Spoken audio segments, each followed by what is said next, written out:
Hey guys, this is Maliha. I hope you all are doing well. हम अक्सर अपनी day to day routine में इस तरह के सेंटेंसेस बोलते हैं जैसे कि कैसा लगा मेरा मजाक या आपको मेरा मजाक कैसा लगा, कैसी लगी मेरी नई कार या आपको मेरी नई कार कैसी लगी, कैसा लगा उससे मिलकर, कैसा लगा उससे बात करके। इस तरह के सेंटेंसेस हम अपनी डे टू डे रूटीन में अक्सर बोलते हैं। तो क्या आप जानते हैं कि इस तरह के सेंटेंसेस को इंग्लिश में किस तरह से बोला जाता है? तो अगर आप नहीं जानते तो आज की ये वीडियो आपके लिए है। So without wasting any time let's get started. इस तरह के सेंटेंसेस को बनाने के लिए advanced English structure how did you find का यूज किया जाता है, जिसका मतलब होता है कैसा लगा। आइए अब इसका रूल देख लेते हैं। रूल के मुताबिक सबसे पहले आएगा how did you find, then उसके बाद आएगा सेंटेंस का ऑब्जेक्टिव पार्ट, उसके बाद हम क्वेश्चन मार्क लगाएंगे। इससे रिलेटेड अब कुछ एग्जांपल्स देख लेते हैं। आपको ये होटल कैसा लगा? How did you find this hotel? How did you find this hotel? कैसा लगा मेरा मजाक या आपको मेरा मजाक कैसा लगा?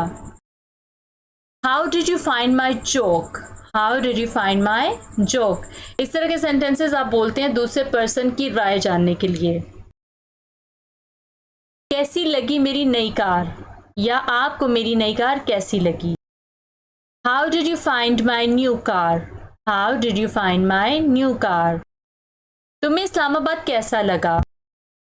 How did you find Islamabad? How did you find Islamabad? आपको ये किताब कैसी लगी? How did you find this book? How did you find this book? तुम्हें वो मोबाइल कैसा लगा? How did you find that mobile? How did you find that mobile? आपको ये वीडियो कैसी लगी? How did you find this video? How did you find this video? और ये आपने मुझे कमेंट बॉक्स में भी बताना है कि आज की ये वीडियो आपको कैसी लगी। अब ये जो सेंटेंसेस है यहाँ पे डायरेक्ट नाउन आ रहा था, लेकिन कुछ सेंटेंसेस में वर्ब आती है। जैसे अब यहाँ तक आपको ये वीडियो कैसी लगी, आपने जस्ट ट्रांसलेट कर दिया how did you find this video. लेकिन सम टाइम हम इस तरह के सेंटेंसेस में बोलते हैं कि आपको ये वीडियो देख कर कैसा लगा, मतलब वहाँ पे वर्ब आ रही होती है। तो आइए देखते हैं अगर इस तरह के सेंटेंसेस बनाने पड़े जिसमें वर्ब आ रही हो तो फिर इस तरह के सेंटेंसेस को हम इंग्लिश में किस तरह से ट्रांसलेट करेंगे और इनके बनाने का क्या रूल है।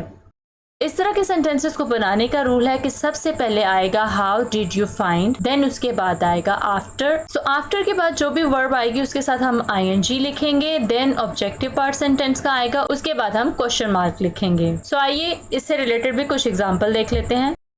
कैसा लगा उससे मिलकर? How did you find after meeting him? How did you find after meeting him? कैसा लगा उससे बात करके? How did you find after talking to her? How did you find after talking to her? आज की वीडियो में इतना ही। I hope ये वीडियो आपको पसंद आई होगी।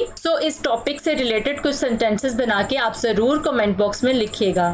Thank you so much for watching this video. मिलते हैं नेक्स्ट वीडियो में एक नए लेसन के साथ। Till then take care.